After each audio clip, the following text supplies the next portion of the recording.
A lot of people ask me, how do I even keep track of everything which is going on in my modular case? And how do I actually make music with it? Well, it took me a long time to figure out a workflow that gives me creative flow and works on stage. Hi, I'm Sophia, modular artist and nomadic creative. In this video, I'll share how I built my modular workflow and what I wish I had known before. By the end, you'll know how I structure my case and setup to stay inspired and perform live. Since I started producing maybe like 6 years ago, I've pretty much always worked with hardware, except for some rough editing in the end. I started with really old machines from like the 90s, like the Yamaha RM1X or Innovation drum station I got borrowed from friends. Over time, and as my budget grew, I moved on to more complex gear, not necessarily better though, like, for example, the Electron Octatrack and the analog rhythm, and eventually to Modular. So up to that point, I'd never had trouble understanding new gear. Sure, the Octatrack has a steep learning curve, as we all know, but Modular, I didn't matter what I did or how many YouTube videos I watched, I just couldn't get it. I was completely overwhelmed. So eventually I just stopped until I found an intensive introduction course to modular synthesis in Berlin, where I used to live. So that course for me changed everything. It finally helped me understand what modular could do for me. At first, I was struggling with the same questions that you probably also have. Like, how do I create order in the chaos and the bleeps? And how do I keep everything in tune so it sounds musical? Or how do I structure a live set when I can't save anything? For me, the game changer was defining a purpose for my modular case. Once I stopped trying to fit everything into a really limited space you have and instead decided what role my modular case needs to play in my setup, everything got so much easier and way more fun.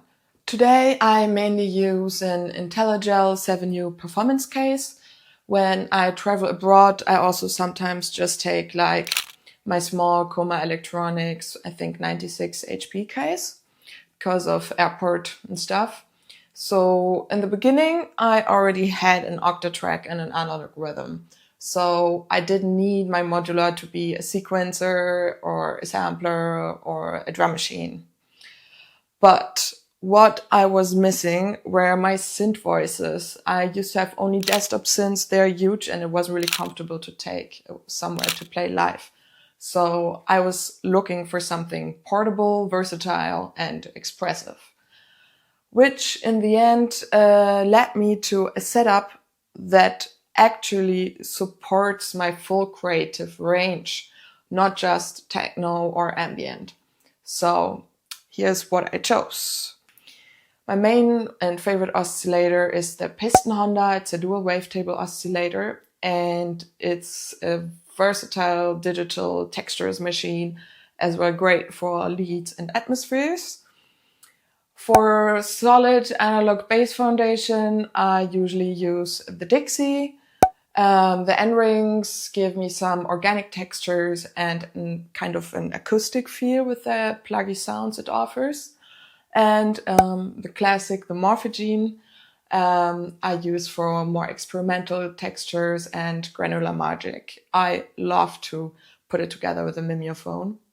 So around this core, I use just basic building blocks, being envelopes, VCAs, filters, FX, and some more complex LFOs for modulation.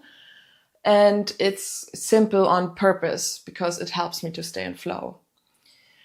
My patching is quite linear and consistent, which is why it's easy for me to remember. From the Octatrack, it sends MIDI to the modular case, where it gets converted into CV and gate, which then goes to my VCA and the oscillators. After that, I usually send it into a filter, then an FX, and then the audio from the modular goes into my Blue Box mixer before I send the audio back into the Octatrack. I use color-coded cables to mark each of my synth chains, so that way for me it's way easier to follow the signal flow. And since I can transport my case patched, I save a lot of setup time and can focus on performing when I get to a gig.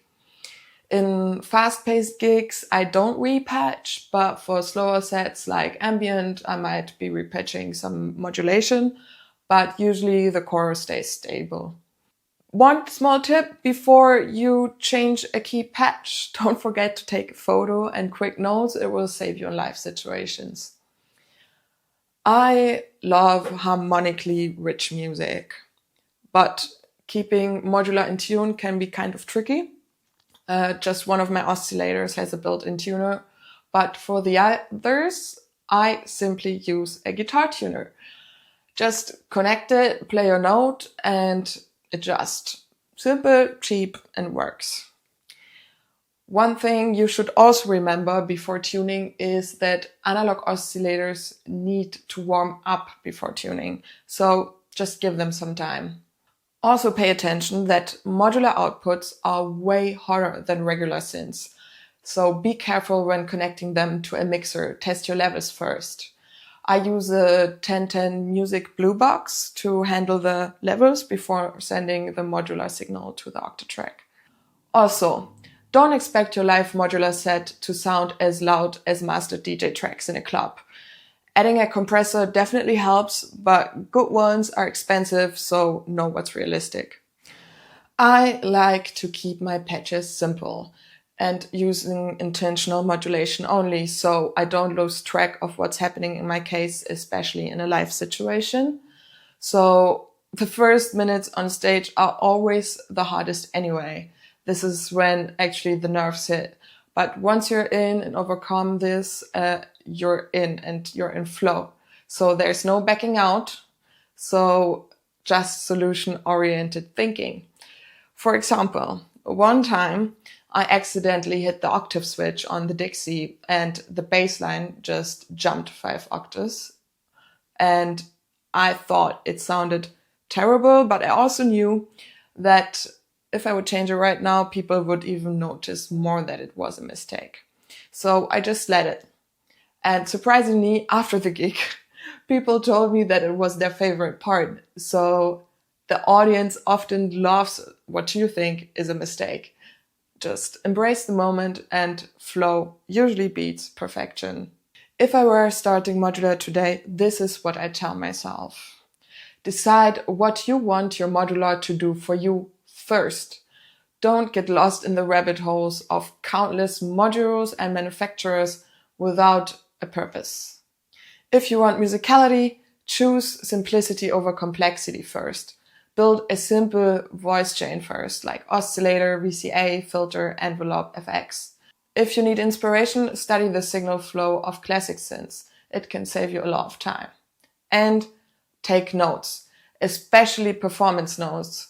It can free your mind during the performance and give you the space to actually focus on the music and not when you have to change settings.